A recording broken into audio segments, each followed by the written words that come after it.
নিরামিষভাবে শ্রাদ্ধ করে ভগবানের প্রসাদ দিলে পরে আপনি পাবেন প্রসাদ। এক টুকরা মাছ খায় শৃগাল কুকুরে, আর ওদিন যদি আপনি মাছ টুকরো বন্ধ করে ভগবানকে নিবেদন করে অর্পণ করে যদি একটু তুলসী দিয়ে একটা প্রসাদ পেতে পারেন, আপনি বলুন তো আপনার জীবনের ওই বাড়ির প্রসাদটা পাওয়াও তো জীবনের শেষ প্রসাদ পাওয়া হতে পারে, আর ভাগ্যে নাও তো ঘটতে পারে। আপনারা এখন দেখছেন আদি সনাতন অফিসিয়াল ইউটিউব চ্যানেল। একবার ভিতরে একবার বাইরে আসছি, কিন্তু এদিকে সৈনিক মুনির পুত্র শৃঙ্গিমণি যে অভিশাপ দিয়েছে, সৈনিক মুনি বললেন, বাবা তুমি যে অভিশাপটা দিয়েছো, অভিশাপটাকে একটু ফিরিয়ে নেওয়া যায় না? না বাবা, ধনুক হইতে তীর যদি একবার বেরিয়ে যায়, সে তীরকে যেমন ফেরত আনা যায় না,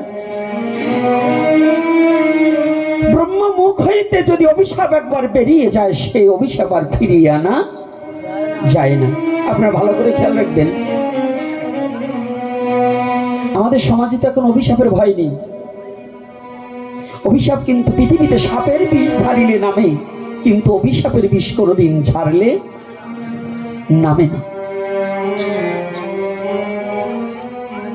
জানেন, ছোট্ট একটা কথা বলছি, আমি একটা গ্রামে গিয়েছিলাম উত্তরবঙ্গে, তখন ও ছোট,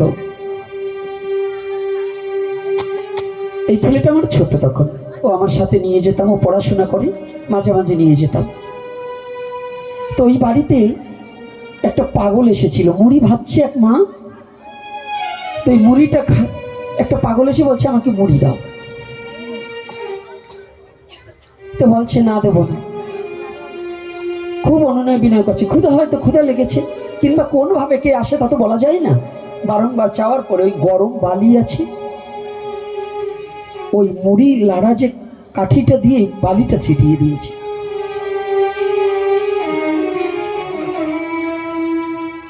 এই পাটা এরকম ডলতে ডলতে যাচ্ছে আর বলছে, একটু পরেই রাঙা ঘোড়া আসবে, বুঝতে পারবি কেমন মজা, আমাকে পড়িয়ে দিলি। গ্রাম দিয়ে ওই চিৎকার করতে করতে যাচ্ছে, অনেক লোকে, অন্তত কয়েকশো লোকে দেখছে যে পাগলটা চিৎকার করছে আর যাচ্ছে আর এই কথা বলছে। হঠাৎ করে দেখতে পায় ওই বাড়ির এক পাশ থেকে এক মা ছাই ফেলেছে, ওই ছাইয়ের মধ্যে থেকে একটা আগুনের দলা উঠে সারা বাড়ি 15 মিনিটের মধ্যে কারো ঘরে কিছু ছিল না,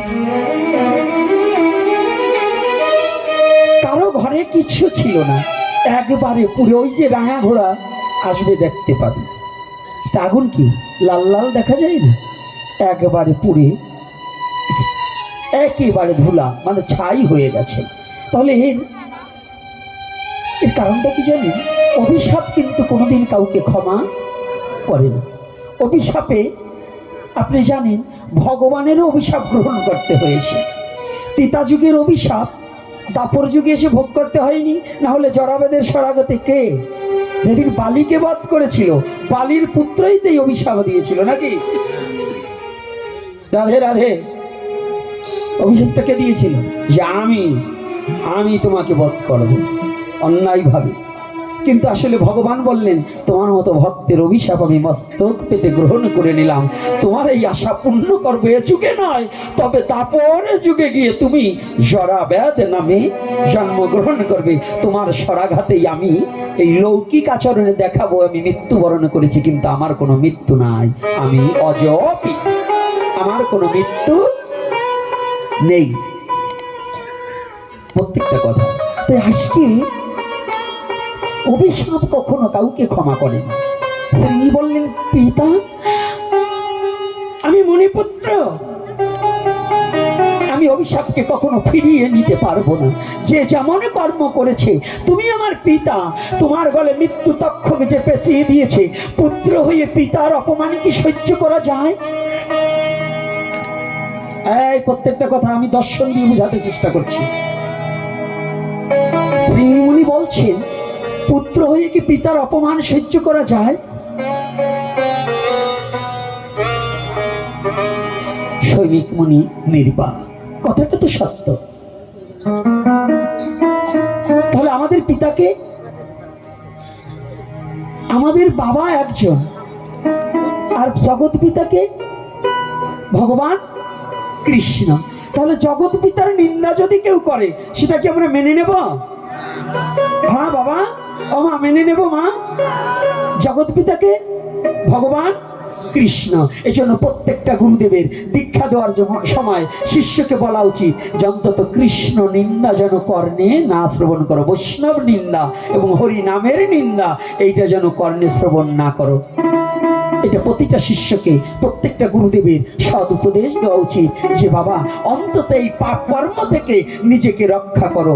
কারণ ভগবানের কাছে অপরাধ করলে পরে ভগবান তোমাকে ক্ষমা করে দিতে পারে। যদি কোনো বৈষ্ণবের কাছে কোনো অপরাধ করো তা ভগবানও কখনো তোমাকে মুক্তি দিতে পারবে না।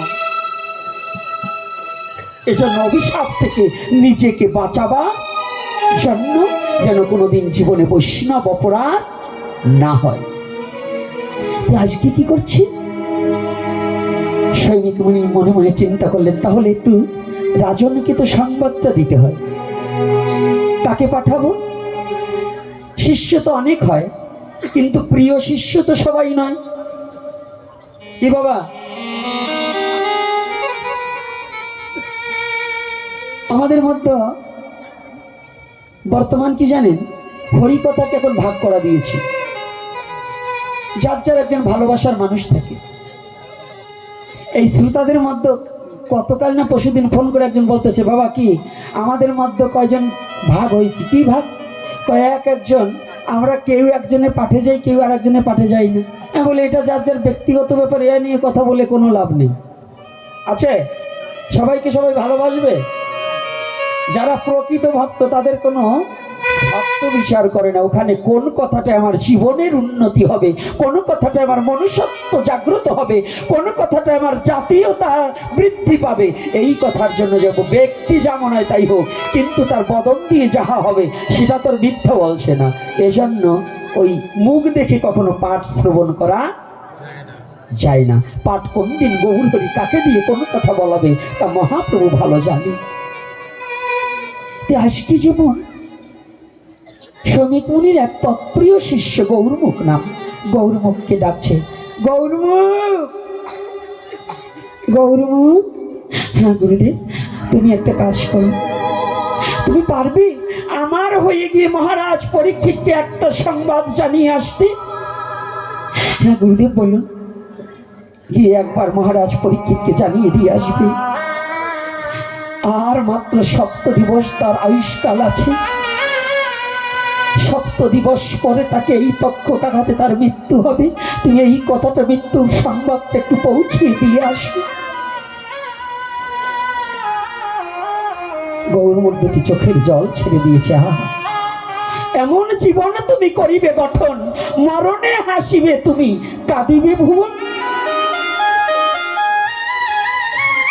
এমন একটা জীবন তোমার গঠন করা চাই। তুমি মৃত্যু সময় হাসতে হাসতে মৃত্যুকে বরণ করে নেবে, কিন্তু তোমার জন্য যেন জগৎ কাঁদে।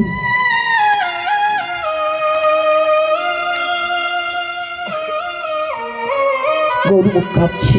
গুরুদেব, এই মৃত্যু কথাটা কি বলা যায়? নাগর মুখ, তুমি আমার বাক্য প্রতিপালন করতে চাও, একটিবার রাজনীকে গিয়ে এই সংবাদ এখানে দিয়ে আসো। ছুটে চলেছে। সুপ্রভাতে গিয়ে মহারাজ পরীক্ষিত ভিতর বাড়ি থেকে যখনই বাইরে এসে দাঁড়িয়েছে, হঠাৎ করে দেখতে পায় দ্বারের সম্মুখে মধুমাখা হরি নাম করিতে করিতে গৌরমুখের আগমন ঘটেছে। মহারাজ পরীক্ষিত দৌড়ে গিয়ে, প্রণাম হই তব চরণে মুনিবর, আজকে আমার দিনটা বড় শুভ দিন। আজ আমি সকালে সকালে একজন বৈষ্ণবের বদন দর্শন করলাম, একজনে বৈষ্ণবের চরণ দর্শন করেছি।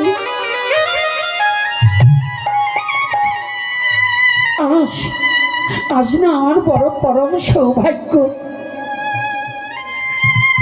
গৌরমুখ কথা বলছে, মুনিবর কথা বলছেন না? আপনি যে আগমন ঘটিয়েছেন কি বার্তা নিয়ে? দুটি চোখের জল কাঁদছে। একে আপনি কাঁদছেন কেন?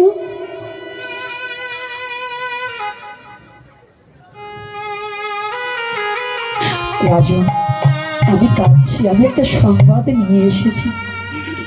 এটা যে বড় দুঃসংবাদ।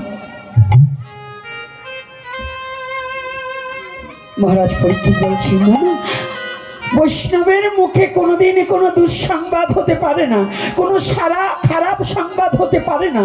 আপনি বৈষ্ণব। আজ সুপ্রভাতে আপনার সাথে দেখা হয়ে আমার সুপ্রভাতটা আজকে দিনটা বোধ হয় ভালোই কেটে যাবে। আমার জীবনের সমস্ত অমঙ্গল বোধ হয় কেটে যাবে। আপনার বদন দর্শন করে আমি বুঝতে পেরেছি আমার জীবনে বুঝি ধন্য হয়ে যাবে।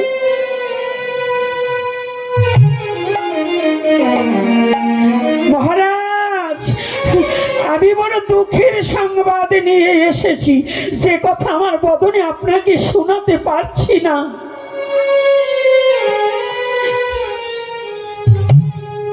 না, আমার বিশ্বাস হয় না বৈষ্ণবের মুখে কোনোদিন অমঙ্গল কথা হবে। আমি বিশ্বাস করে নিতে পারছি না।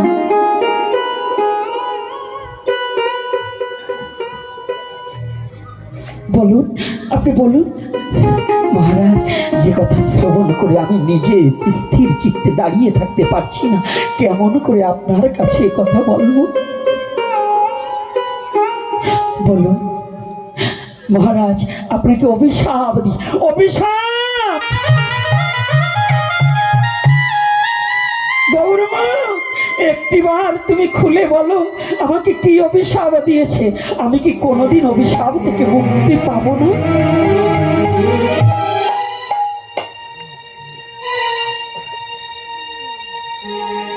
গৌরব, আমাকে একটিবার বলো আমি কি অভিশাপ দিয়েছে? আমি কি কোনোদিন মুক্তি পাবো না? কাঁদছি। গৌরব বলছি, মহারাজ, আজ থেকে 7 দিবসের মাঝে আপনার তক্ষক আঘাতে আপনার মৃত্যুবরণ করিতে হবে। যখনই বলছে আজ থেকে 7 দিবসের মধ্যে তক্ষক আঘাতে মৃত্যুবরণ করতে হবে, এই অভিশাপ অমনি রাজনে হেসে দিয়েছি। আচ্ছা বলুন তো, আমরা মৃত্যু কথায় কি হাসবো? বাবা, আমরা কি কেউ হাসি? মৃত্যুর কথা শুনলে ভয় পাই না? আর রাজন হাসছে, বলছে মহারাজ হাসলেন, মৃত্যুর কথা শুনে আপনি হাসলেন? হ্যাঁ, আমি হাসছি কি এমনিতে? হেসে দিয়ে কান্না করে দিয়েছে, 2 চোখ দিয়ে জল পড়ছে, আর বলছে, মনিবার, আমি না বলেছিলাম যে বৈষ্ণবের মুখে কোনোদিন অমঙ্গল কথা হয় না? আপনার অভিশাপের কথা শুনে আমি বড় ভয় পেয়েছিলাম যে আর কোনোদিন মুক্তি পাবো কিনা। তবে আপনি যে কথা বলেছেন, আপনার কথা যদি সত্য হয় তাহলে শুনে রাখুন, কত জীব পৃথিবীতে জন্মগ্রহণ করেই চলে যায়, কত জীব আসে, কবে চলে যাবে কেউ জানে না। আমি পরম সৌভাগ্যবান, আমি তবু 7 দিবস বেঁচে থাকবো, আমার কথা আমি জানতে পেরেছি। আমার মৃত্যু কথাটা আমি জানতে পেরেছি। কে কখনো চলে যাবে কেউ তো জানতে পারে।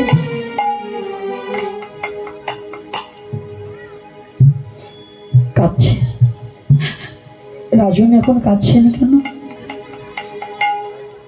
আমি কাঁদছি কেন? গৌরব, আপনি তো বৈষ্ণব, আমার একটা কথা নেবেন? হ্যাঁ বলুন।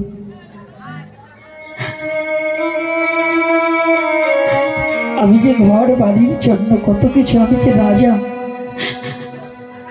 আমি যে ঘর থেকে বেরিয়ে এসেছি আর আমি ও ঘরে ফিরে যাব না। যে ঘরের দরজা দিয়ে বেরিয়ে এসেছি ওই ঘরে আর আমি ফিরে যাব না। ওই ঘরটাকে আপনার কথা মতো এখন থেকে আমি পরিত্যাগ করে দিলাম। ও, তাহলে শোকে কাঁদছেন, আপনার মৃত্যু ভয়ে কাঁদছেন? না না, আমি একটু প্রার্থনা জানাই গৌরব, আপনি একটু দাঁড়ান।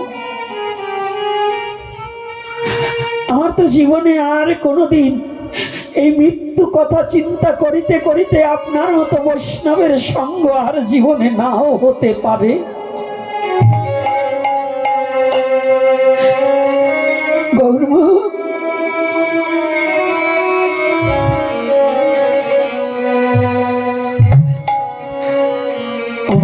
জীবনে আর হয়তো এই ভক্ত সঙ্গ হবে না, হবে না। আর জীবনে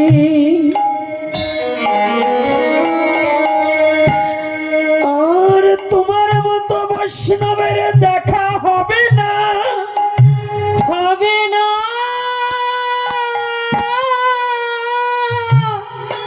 হবে না। একটিবার দাঁড়াও, আমি শেষবারের মতো, আর কোনোদিন তো আমার ভাগ্যে তোমাকে প্রণাম করা হবে না। আমার শেষের দিনের প্রণাম খানা তোমার মতো বৈষ্ণবের চরণে দিয়ে যাও। হরিব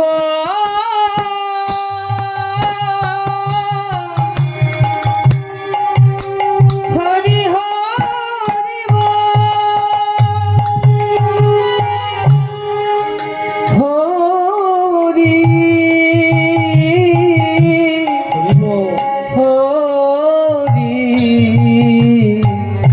হরিব। আর কোনোদিন হবে না, তুমি একটিবার আমাকে বলো।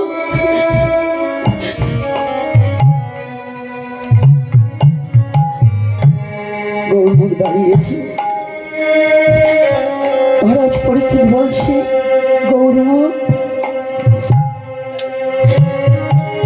আপনার ওই চরণে ধুলি দিয়ে আমাকে একটিবার আশীর্বাদ করে দিন। আমি মরে যাই তাতে কোনো দুঃখ নেই, আজ না হোক কাল আমার মৃত্যু তো হবেই।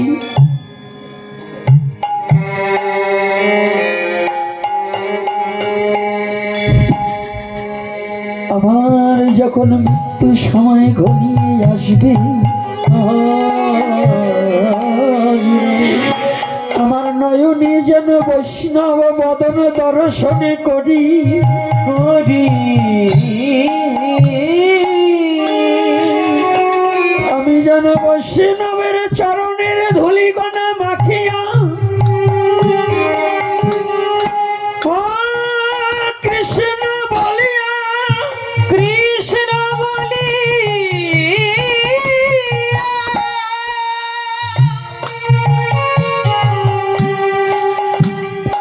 আমি যেন কৃষ্ণ চিন্তা করিতে করিতে যেন আমার প্রাণ পাখি যেতে পারে, যেতে পারে। আর জীবনে আপনার মতো বৈষ্ণবকে পাবো না। একটিবার কি জানো, আমার চরণ ছাড়া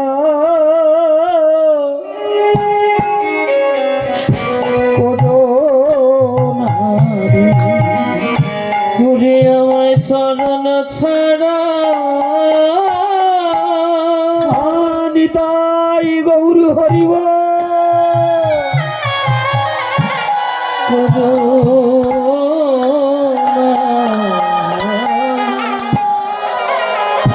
আমায় চরণ ছাড়া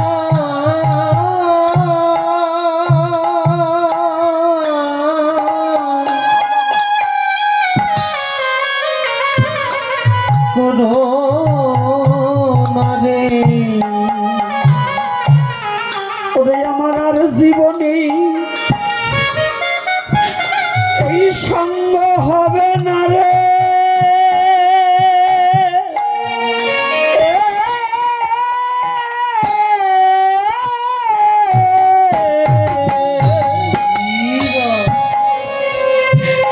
বৈষ্ণব আমার চরণ ছাড়া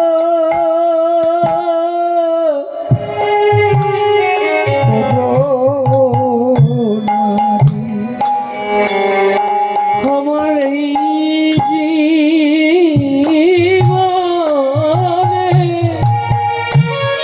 আর এই বৈষ্ণবের সঙ্গ হবে না রে, সঙ্গ হবে না রে।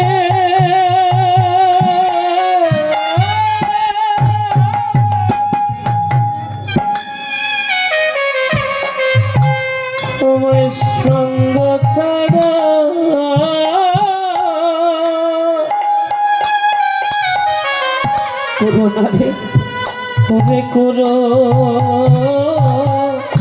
না রে, এই জীবনে এই ভক্ত সঙ্গ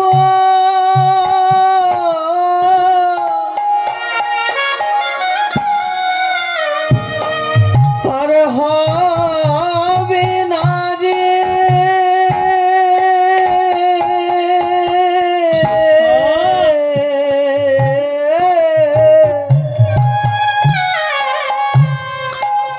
আমার চরণ ছাড়া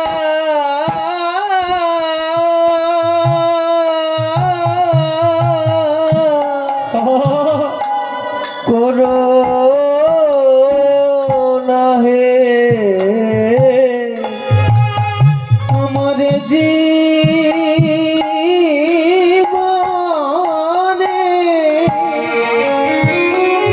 এই ভক্তের সঙ্গ হবে না রে, ভক্ত সঙ্গ হবে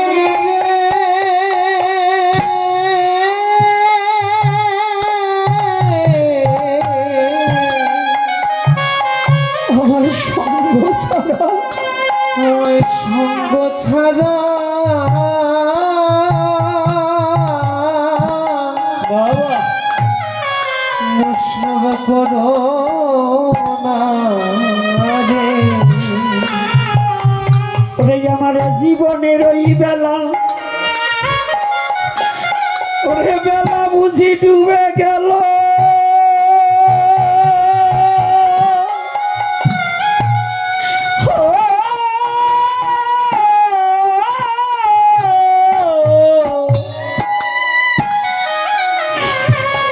আমার সঙ্গ ছাড়া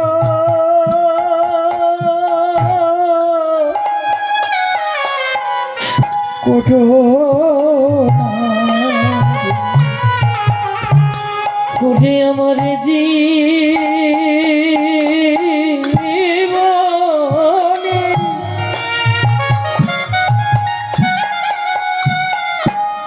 এমন সঙ্গ বুঝি চলে গেল,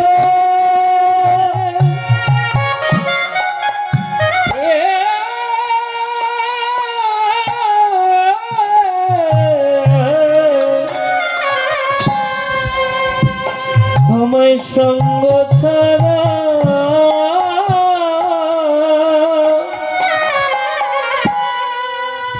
করো না রে।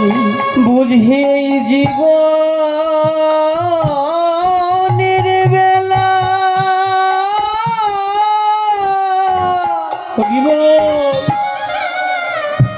বেলা ডুবে গেল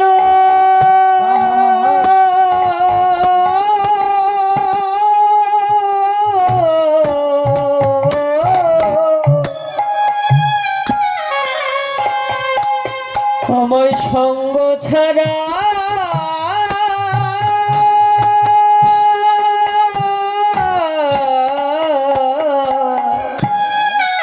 করো না রে। করো না হে আমার জীবন বেলা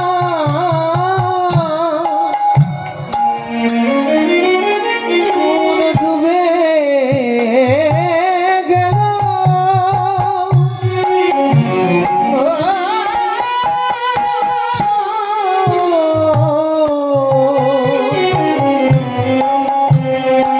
সঙ্গ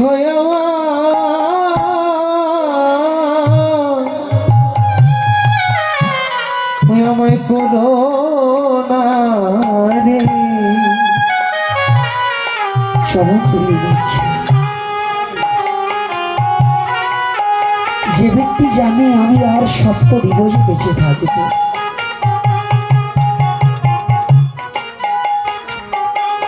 আর যে ঘরে থেকে বেরিয়ে এসেছি ও ঘরে আরে ফিরে যাব না,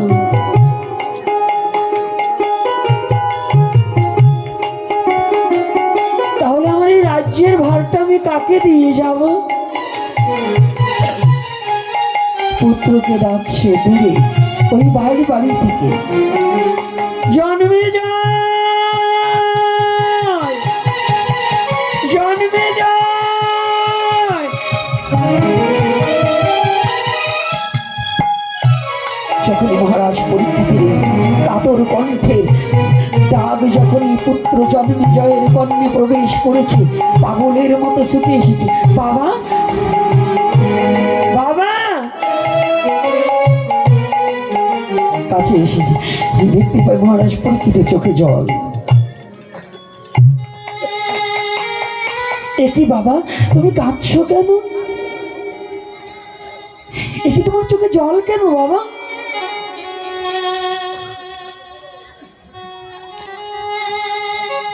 একই তুমি কথা বলছো না কেন? আমি কি তোমার চরণে কোনো অপরাধ করেছি বাবা? বলো। থামছে না, নিজের বস্ত্র দিয়ে পিতার চোখের জল মুছিয়ে দিচ্ছে আর বলছে, পিতা তুমি একটিবার বলো। ও বাবা, আমি কি তোমার চরণে কোনো অপরাধ করেছি? তাহলে তোমার চোখে জল কেন? পুত্র হয়ে যদি পিতার চোখের জল মুছে না দেওয়া যায়, তাহলে কেমন পুত্র হয়ে আমি জন্মগ্রহণ করেছি? আমার চোখের সামনে তুমি কাঁদবে কেন গো?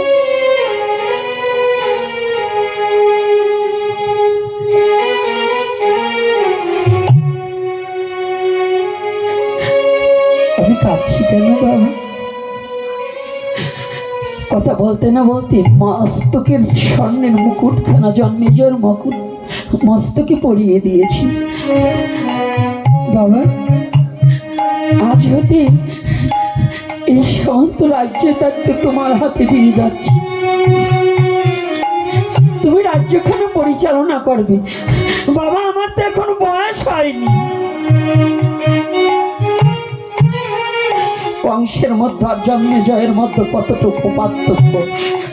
কংস কিন্তু তার আপনজনকে বেঁধে রেখেছে, হত্যা করে তারপর রাজত্ব নিয়েছে, আর জন্মেজয়কে দিতে চাচ্ছে পিতা। দেখুন, ভক্ত ছেলে, ধার্মিক ছেলে হলে দেখুন তার পরিবেশটা কি গঠন হয়। আমাদের সমাজে কত কুলাঙ্গার আছে, কত ফেসবুকে দেখতে পাই, পিতাকে হত্যা করছে, মাতাকে হত্যা করছে, সম্পত্তির লোভে, টাকার লোভে। এবং আমাদের মধ্যে এখনো কোনো জানোয়ার আছে যে মা বাবাকে মারছে সম্পত্তি, টাকার লোভে, সম্পত্তির লোভে। এরকম জানোয়ার আছে না? আর ভাগবত কি শিক্ষা দিচ্ছে দেখুন, বলছে, বাবা আমি তো এর অধিকারী নই, আমি বালক মাত্র, আমি তো রাজ্য পরিচালনা বুঝবো না। আমরা ক্ষমতার লোভে মানুষকে হত্যা করি, মানুষকে কত বিভেদ ছড়িয়ে মানুষে মানুষে হানাহানি সৃষ্টি করি। আর দেখুন ভাগবত কি বলছে, জন্মেজয় বলছে, আমি তো এর যোগ্য নই। কেন বাবা? তুমি যাবে কোথায়? ও বাবা, আমি কোথায় যাবো জানো?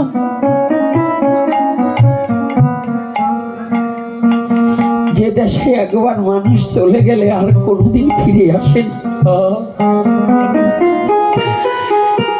যে দেশে মানুষ একবার চলে গেলে আর ফিরে আসে না, ওই রূপে আর ফিরে আসে না, হয়তো অন্য কোনো রূপে আসে। জন্মেজয়, আমি তোমাকে রেখে, তোমার ভাইদেরকে রেখে, তোমার মাকে রেখে যাচ্ছি। যে দেশে গেলে মানুষ আর কোনোদিন ফিরে আসে না, আমি সেই দেশে চলে যাচ্ছি। জন্মেজয় দুখানা চরণ জড়িয়ে ধরেছে বাবার। বাবা,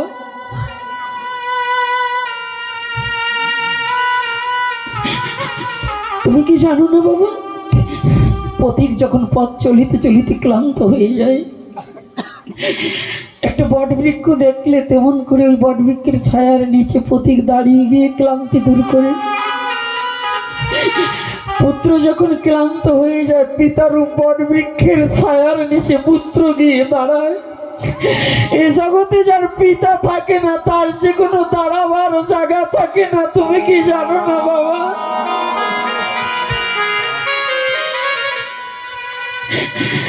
এই জগতে যার বাবা থাকে না, তার যে কোথাও দাঁড়াবার জায়গা থাকে না। বাবা, যেও না।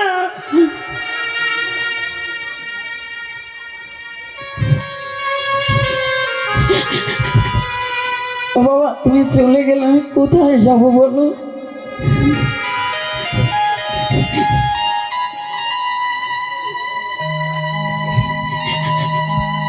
তুমি যদি চলে যাও আমি কার ছায়ায় দাঁড়াবো এই জগতে? তো তুমি ছাড়া আমার আর কেউ নেই। আমি কোথায় গিয়ে একটু আশ্রয় নেব? কে আছে আমাকে একটু আশ্রয় দেবে? বাবা তুমি একটিবার বলো বাবা।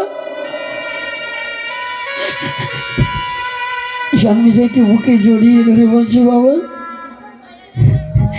আজ আমি কার কাছে রেখে যাচ্ছি জানো? আমি যেমন গর্ভে থাকতে আমার পিতাকে হারিয়েছি, জীবনে কোনোদিন বাবা বলে ডাকতে পারিনি। তোমাকে তো তবু এতদিন রেখেছিলাম, আজ আমি কার কাছে রেখে গেছি জানো? এই বিশ্ব জগতে যে মাকড় সারা জালে হাতি বাঁধিতে পারে,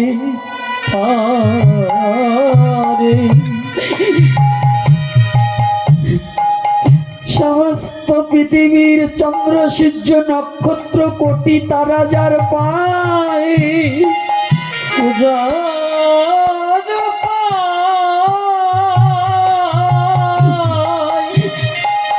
আজ আমি তোমাকে রেখে যাচ্ছি সেই শ্রীকৃষ্ণের উপায়ে।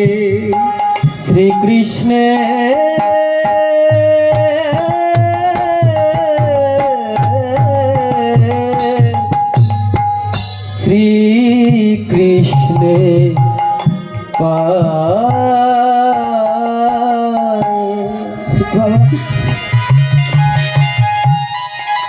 আমি কোনো কৃষ্ণকে দেখিনি, আমি জন্মের পর থেকে তোমাকে বাবা জেনেছি, আমার দুঃখের সাথী তো তুমি। একটিবার ভেবে দেখুন তো, জন্মজয়ের এই কথাটা যদি কোনো বালকের হৃদয়ে একটিবার সাড়া দেয়, সেই ব্যক্তি কোনোদিন মা বাবার সাথে কি কোনো দুর্ব্যবহার করতে পারে?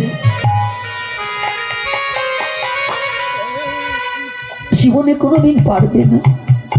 জন্মজয় বলছি বাবা তুমি যদি চলে যাও জগতে আমার বলতে তো কেউ থাকবে না। আমরা গুরু দেবতা জানেন, পিতা স্বর্গ পিতা ধর্ম পিতা হি পরমম তপ পিতরি প্রতিমা পণ্যে প্রিয়ন্তে সর্বদেবতা।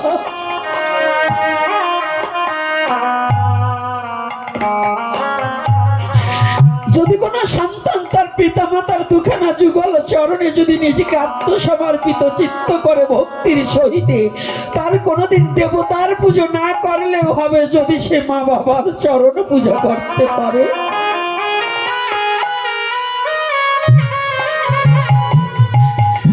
কষ্ট হয়, যন্ত্রণা হয় যখন দেখি আমার সনাতনী সমাজে সন্তান মা বাবাকে খেতে দেয় না, যত্ন করে না, মায়ের প্রতি বাবার প্রতি খারাপ আচরণ করে, বড় দুঃখ হয়। গুরুদেবের পা ধুয়ে জল খায়, অথচ মা বাবাকে একদিন চরণ ধোয়ে তার চরণে একটু প্রণাম জানায় না। বলুন এ ধর্ম করে লাভ কি হবে?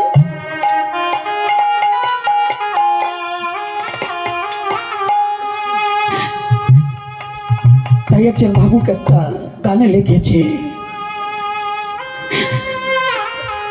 আদি গুরু পিতা মাতা একদিন আগে বুঝি না,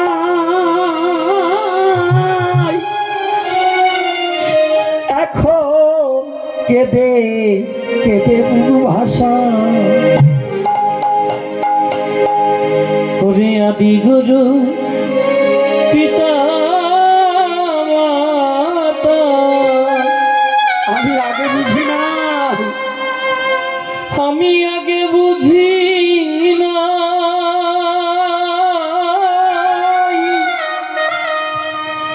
ওরে এখন কেঁদে কেঁদে বুকু ভাষাই। ওরে পিতা মাতার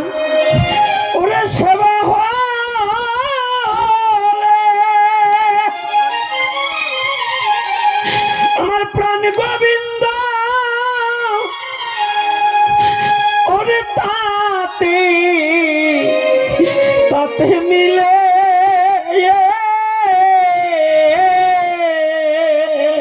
ওরে পিতা মাতা ওরে সেবা হলে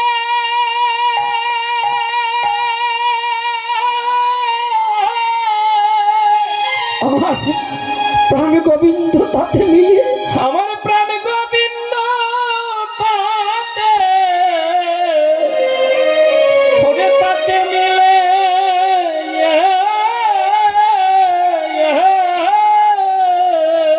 ওরে ও সেই পিতা মাতার একদিন পূজা করি নাই ওরে আমার সেই পিতা মাতার একদিন পূজা করি নাই আমি পূজা করি নাই ওরে যে সেই পিতা মাতার চরণে একদিন পূজা করি নাই ও সে পিতা মাতার জয় নিতাই গৌর হরিব একদিন পূজা করি নাই এখন কে দে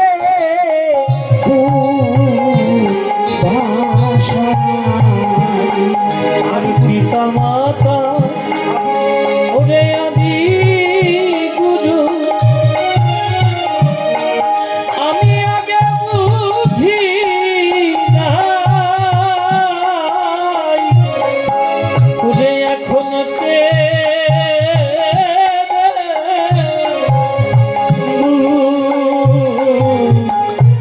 গুরু ভাষা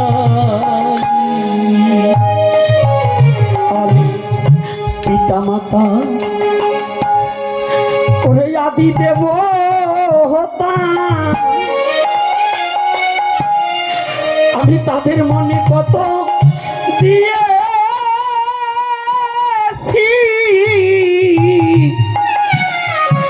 দিয়েছি ব্যথা এখন মনে পড়ে সেই কথা আর পিতা মাতা আদি দেবতা ওরে আদি দেবতা তাদের মনে কত দিয়েছি ব্যথা রে তাদের মনে কত দিয়েছি আমি দিয়েছি ব্যথা এখন মনে পড়ে সেই ওরে কথা এখন মনে পড়ে সেই কথা পিতা মাতা পিতা মাতা আদি দেবতা তাদের মনে কত দিয়েছি আমি দিয়েছি ব্যথা এখন মনে পড়ে সেই কথা ওরে পিতা মাতা আদি দেবতা ওরে আদি দেবতা তাদের মনে কত দিয়েছি ব্যথা ওরে তাদের মনে কত আমি দিয়েছি দিয়েছি ব্যথা ওরে দিয়েছি ব্যথা এখন মনে পড়ে সেই কথা ওরে এখন মনে পড়ে সেই কথা আমার সেই পিতা মাতা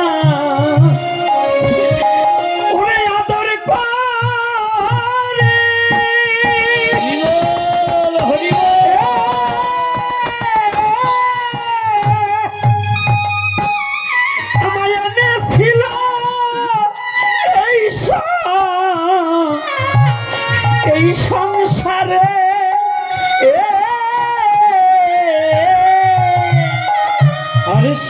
পিতা মাতা আদর করে ওরে আদর করে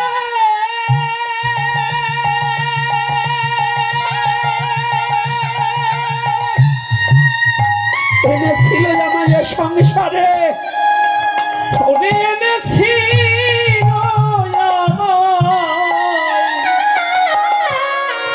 এই সংসারে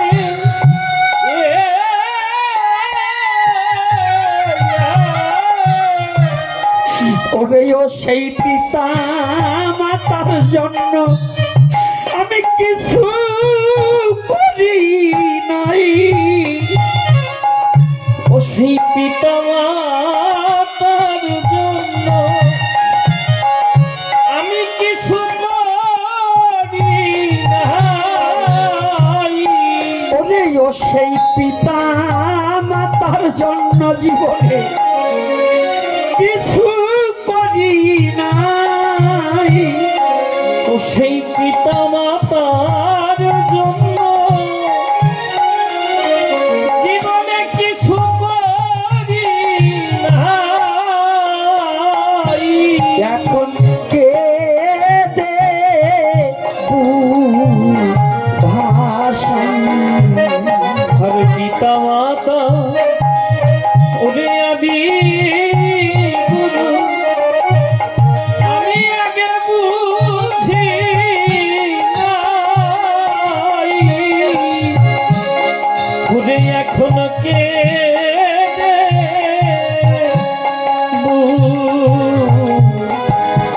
বুবু ভাষায় আমার এ জীবনে ওরে সব সাধনা ভুল। প্রথম স্তরে মা বাবার চরণ পূজাই মূল। ওই চরণে দেই নাই একদিন দুটো ফুল। এ জীবনে আমার জীবনে সব সাধনা ভুল, আমার জীবনে সব সাধনা ভুল। ও গোবিন্দ সব সাধনা ভুল। পিতা মাতার চরণ পূজা এই ভুল। পিতা মাতার চরণ সব সাধনা, সব সাধনার মূল। ওরে সব সাধনার মূল। ওই চরণে দেই নাই একদিন দুটো ফুল। আমি ওই চরণে দেই নাই একদিন ওরে দুটি ফুল। ওরে মা বাবা যার ওরে নাই রে ঘরে,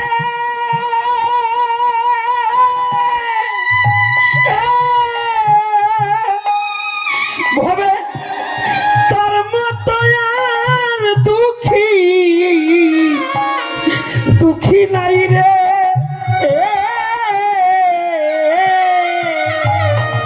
আর মা বাবা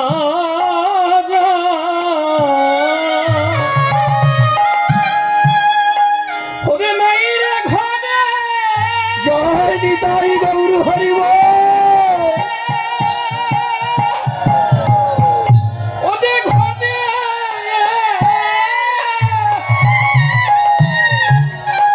ভবে তার মতো আর দুঃখী নাই। এই হবে তার মতো আর দুঃখী। দুঃখী নাই রে। ওরে দুঃখী নাই রে।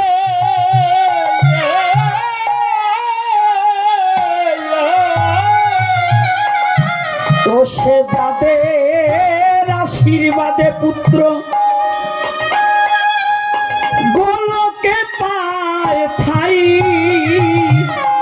বসে যাদের আশীর্বাদে পুত্র গোলকে পায় ঠাই। পুত্র গোলকে পায় ঠাই। এইভাবে যাদের আশীর্বাদে পুত্র গোলকে পায় ঠাই। যাদের আশীর্বাদে পুত্র কলকে পায় ঠাই। এখন কে দে ভাষা আর পিতা মাতা ওদের আদি গুরু আমি আগে বুঝি নাই। ওদের এখন কে দে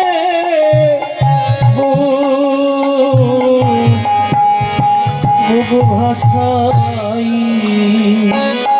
এই বিশ্ব জগতে জানা যায় বলছি বাবা তুমি ছাড়া তো আমার কেউ নেই, আমি কোথায় যাব? আচ্ছা বলুন তো এই কথাটা কেন বললেন? এই কথা সনাতনী বললেন জগৎজীবী যেন প্রত্যেকটা পিতা মাতাকে ভক্তি স্তরে শ্রদ্ধা করে। আজ আমাদের সমাজে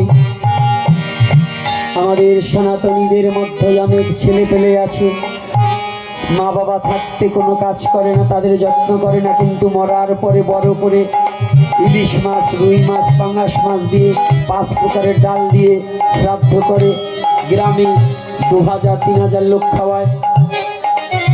ও বাবা, পিতামাতার উদ্দেশ্যে তোমার একজনকে খাওয়াতে হবে না। যদি তুমি পিতামাতার সেবা না করতে পারো, পিতামাতার যত্ন না করতে পারো, তাহলে ওই দান সাগর শ্রাদ্ধ করে কোনো লাভ হবে না। হবে বাবা?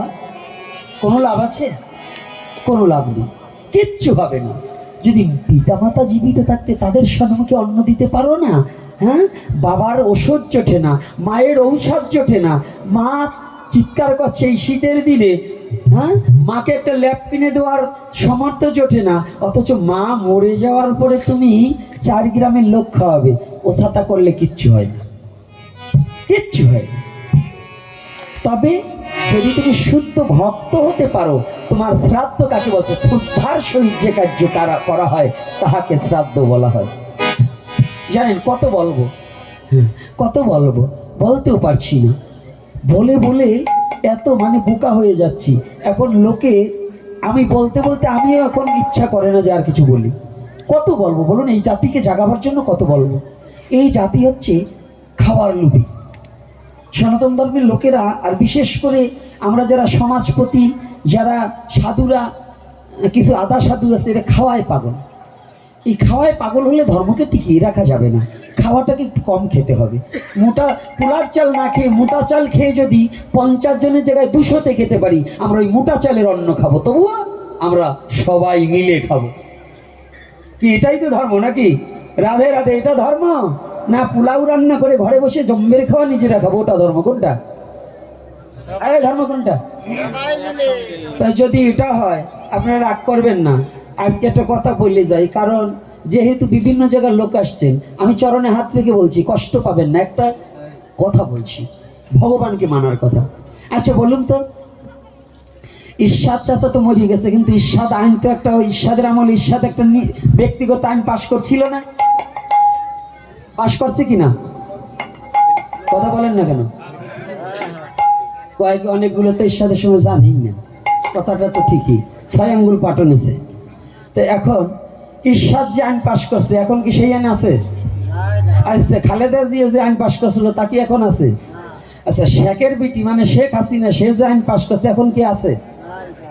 এই দেশটারে যারা স্বাধীন করছে, কতগুলো লোক আছে সেই স্বাধীনতার পক্ষে যারা কাজ করছে, মুক্তিযুদ্ধ, আমি দলমত নির্বিশেষে বলছি, কোনো দল নয়, এই বাংলাদেশে 5ই আগস্টের পরে যে সমস্ত জানোয়ারের দল মুক্তিযোদ্ধার গলায় জুতের মালা দিয়েছে, তাইলে বলুন যে এরা কত বড় নিচে নামছে। একজন শিক্ষকের গলায় তো জুতোর মালা দিয়েছে, তাইলে বোঝেন এই বাংলাদেশ কোথায় নামছে। কি বুঝতে পারছেন তো কথাটা, আমার কথাটা? তো একটু ভাববার বিষয় আছে। তাহলে যদি এক এক রাজার আইন, সেইটা যদি আর এক রাজা আসলে না মানে, তো আমাদের যুগ কয়টা? আচ্ছা, এইটা কোন যুগ? এই কলির যুগের রাজাকে শ্রীকৃষ্ণ চৈতন্য। আচ্ছা, এখন দাপর পর্যন্ত কিন্তু শ্রাদ্ধে মাংসও দিত। রাগ করবেন না কিন্তু, কথাটাকে আবার চেতে উঠেন না। যারা আবার ওই স্বভাব পরিবর্তন করে নাই, পরের বাড়ি খায়, দেখবেন কিছু নেতা আছে পরের বাড়ি জম্বির খাওয়া খায় পাইলে, নিজের বাড়ি সারা বছরেও কিছু করে না। কি আছে না এরকম?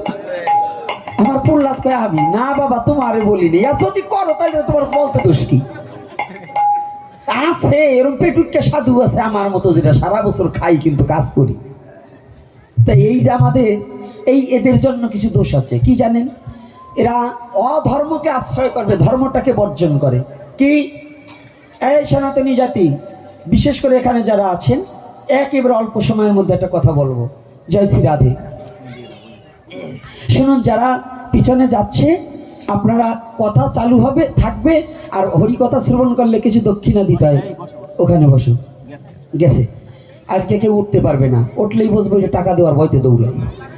ওই যার যেমন সামর্থ্য আছে সে তেমন ভগবানের সেবায় দেবেন। আপনাদের এই অনুদানে আমার পেট চলে, মন্দির চলে, কথাটা বলছেন। এগুলো চালাতে হয় আপনাদের কাছে ভিক্ষা পেতে। আমি ধান কালেকশনে আসতে পারি না, এই যে আসরে যা ভিক্ষা করি তাই দিয়ে চালাতে হয়। তবে আপনারা যার যার সুবিধা মতো দিয়েন, না থাকলে চাই না, থাকলে দেবেন না, তাইলে আড়াই যাবে। জয় শ্রী রাধে রাধে। আর যেটা সিরা টাকা দেবেন, যেটা চলে না, ওই এক জায়গাতে 1500 টাকা দিয়েছে জাল, জাল টাকা দিয়েছে 1500, আর ওই 10 টাকার নোট 100 টাকার নোট যেটা একেবারে চলে না, কোনো জায়গা চালা পারবেন না, ভাগবতে এসে দেয়। আমি অনুরোধ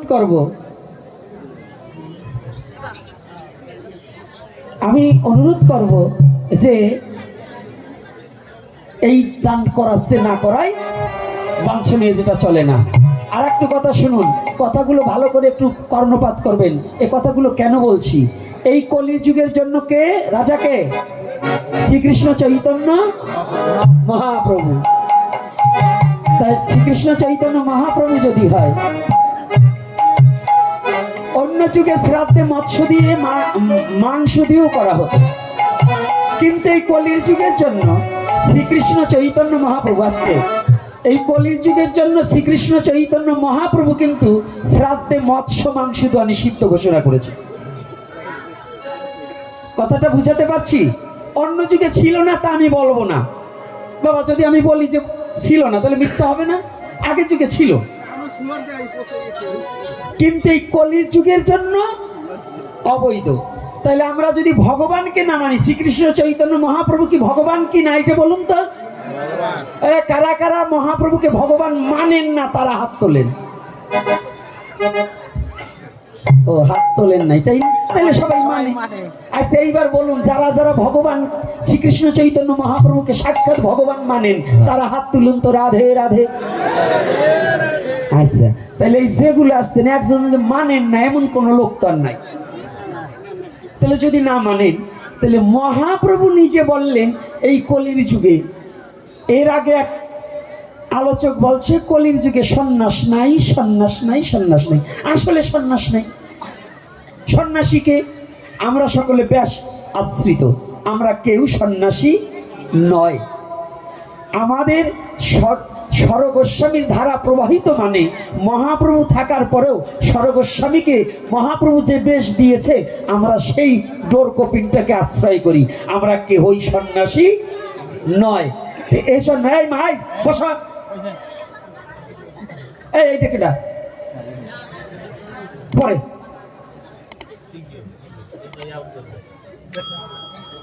এত কথা বলো কেন? দিবা 10 টাকা, তার মধ্যে ঝগড়া করে মনে হয় 50,000 দেবে। তা শোনো আগে, আরে মাঝে মাঝে একটু সবকিছু দিতে হয় না, না আসলে হয় নাকি? যেখানে আনন্দ সেখানেই তো গোবিন্দ, যে জায়গায় আনন্দ নাই সেখানে গোবিন্দ নাই। তাই বলে আবার আনন্দ আর গোবিন্দ দুই ভাই তারা না। ওরা আবার যারা এই গোবিন্দ আর আনন্দ আছে ভুলে যাচ্ছে, আমরা ছাড়া বলে হবে না, কিন্তু তারা না।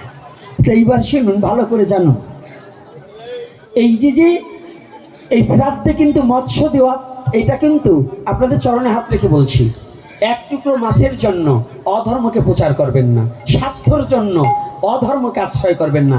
মাছ পাবেন কতটুকু, এক টুকরো পেলেও পারেন, না পেলেও পারেন। এজন্য এই মাছের জন্য শ্রাদ্ধে আপনি বাধা দিয়েন না। নিরামিষভাবে শ্রাদ্ধ করে ভগবানের প্রসাদ দিলে পরে আপনি পাবেন প্রসাদ। এক টুকরা মাছ খায় শৃগাল কুকুরে, আর ওদিন যদি আপনি মাছ টুকরো বন্ধ করে ভগবানকে নিবেদন করে অর্পণ করে যদি একটু তুলসী দিয়ে একটা প্রসাদ পেতে পারেন, আপনি বলুন তো আপনার জীবনের ওই বাড়ির প্রসাদটা পাওয়াও তো জীবনের শেষ প্রসাদ পাওয়া হতে পারে, আর ভাগ্যে নাও তো ঘটতে পারে। তবু তো আপনার জীবনে প্রসাদ পেয়ে মৃত্যু হলো। আর যদি ওই শৃগাল কুকুরের খাবারটা, আমরা তো মানুষ সর্বভোগ হয়ে গেছি, পশুর খাবারগুলোই আমরা খাই, ভালো খাবার চাই না।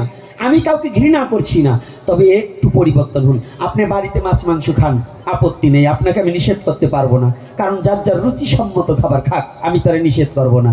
কিন্তু অনুরোধ করছি যে শ্রাদ্ধটায়, অন্নপ্রাশনে, স্বাদ ভক্ষণে অন্তত একটু মাছ মাংসটাকে বর্জন করুন। এটা আমি অনুরোধ করছি, আমি আজকে বকাবকি দেবো না। এই দুই পণ্ডিতে কইছে বাবা আর ওই অঞ্চলে কেউ বকাবকি দেবেন, আপনারা কেউ চোখ পাইতে দেখতে পারে না, তাই এই জন্য আমি আর বকাবকি দেবো না। আপনাদের চরণে হাত রেখে বলছি, অন্নপ্রাশন, স্বাদ ভক্ষণ, শ্রাদ্ধে মৎস্য মাংস ভক্ষণ, এই তিনটায় বস্তুতে একটু মাছ মাংস ভক্ষণটাকে বর্জন করুন। কি পারবেন না? রাধে রাধে। কারাই পক্ষে আছেন হাত তুলুন তো। রাধে রাধে। বারোয়ানি হাত উঁচু করছে, দুই একজন বাকি আছে। তা আপনাদের চরণে হাত রেখে বলছি, যদি কেউ মৎস্যের শ্রাদ্ধ করে, আপনাদের যদি না বলে, বললেও যাবেন না, খাওয়া বন্ধ করলে ওরা দেওয়া বন্ধ করবে, খাওয়া বন্ধ করলে দেওয়া বন্ধ করবে। আপনি অন্যদিন মাছ মাংস খাবেন, আপত্তি নাই, আমার কোনো আপত্তি নাই, শুধু শ্রাদ্ধটাকে বন্ধ করুন এবং একাদশীটা প্রতিপালন করুন। নাকি করা যাবে না? যাবে। কি যাবে। এটাকে আমি আপনাদের বকাবকি করে বলছি? তাইলে এর চেয়ে আর ভালো কথা আমি বলতে পারলাম না। তবে আর একটা, এই আমাদের আমগ্রাম নিবাসী পলাশ স্বর্ণকার, তাই না? আরে বলি না, ও জায়গা যাবানে। আজকে অকাল বোধন হয়েছে, ছেলেটা অ্যাক্সিডেন্ট করে হলুদ থেকে পরলোকে গমন করছে। সকলে একটু প্রার্থনা করবেন যেন পলাশের আত্মাটা যেন ভগবান, যেভাবেই আমরা বলছি অকাল, কিন্তু এটাই তার সকাল, আর আমরা যাকে সকাল বলছি সেটাও তার অকাল হতে পারে। তাই ভগবান যেভাবেই তাকে নিয়ে না কেন, ভগবান যেন কৃপা করে তার জীবনের সমস্ত অপরাধ ক্ষমা করে দিয়ে ভগবানের রাতুল চরণে যেন একটু স্থান দেয়। আপনারা সকলে একটু প্রার্থনা করবেন তার জন্য। আজকে সন্ধ্যায় এই ঘটনা ঘটেছে। তবে আমি প্রার্থনা, সনাতনীদের মধ্যে যদি যারা চরিত্রবান থাকবে তাদের জন্য প্রার্থনা করি, আর যদি সনাতন ধর্মে জন্মগ্রহণ করে ধর্মান্তরিত হওয়ার লাইন যারা দেখাবে, ওটা যাতে তাড়াতাড়ি মরে, এই ব্যবস্থায় আমি ভগবানের কাছে প্রার্থনা করি। তাই সবাই ধীরে ধীরে ভক্তগণ শুনবেন দিয়া মন, এখন কিছু কথায় আমি করিব বর্ণন।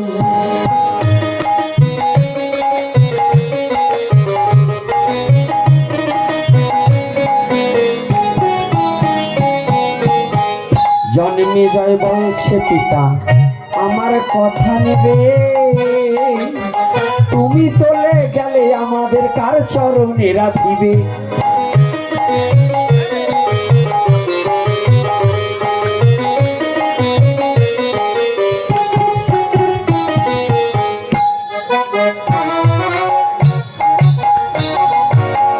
রাজন বলছে শোনো বাবা তোমারে জানাই, বিপদের কালে কৃষ্ণ বিনে কোনো কেহ নাই।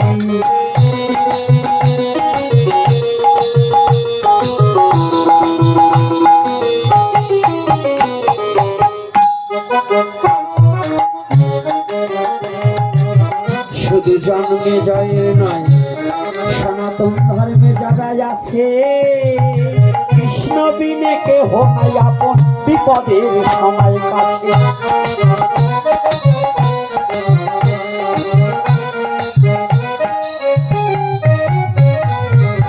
পরিশেষে একটা কথা বলিবারে চাই, আমাদের এই গ্রামের অনেক ছেলে বহিরাগত বিদেশগামী আছে, তাই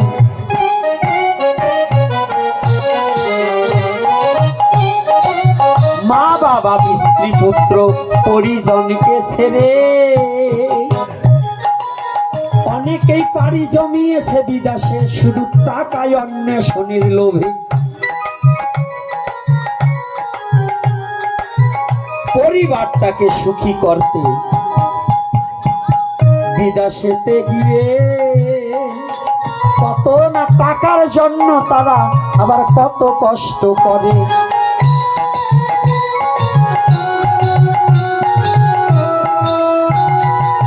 তাদের অনুদানে কত অনুষ্ঠান হয়, তাদের অনুদান না হলে পরে অনুষ্ঠান করতে কষ্ট হয়।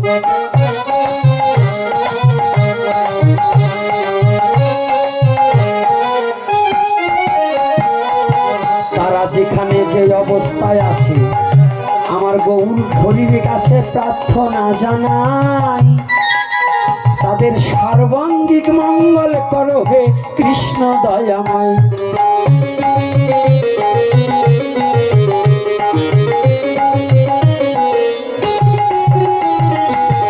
তাদের যেন রোগ শোক সব দূরীভূত হয়, তাদের ভিতরে যেন শুদ্ধ কৃষ্ণ প্রেম হয়।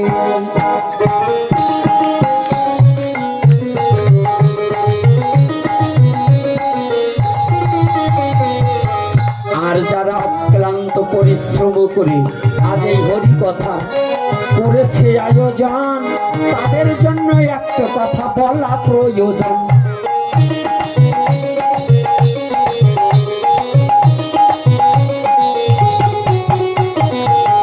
তাদের জানে দুর্বুদ্ধি নাশ হইয়ে শুদ্ধ কৃষ্ণ প্রেম উদয় হয়। এই করুণা করো তুমি গৌর দয়াময়।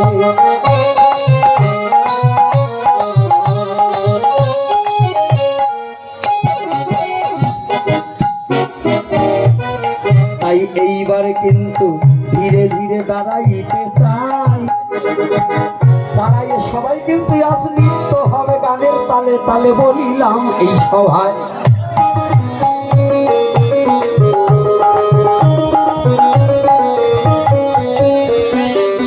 প্রসাদের ব্যবস্থা আছে কিন্তু প্রসাদ না পেয়ে কেউ যাবে না। আজকের মতে এইখানেতে হরি কথা হলো সমাপন। হরি হরি হরি বল যত ভক্তজন, হরি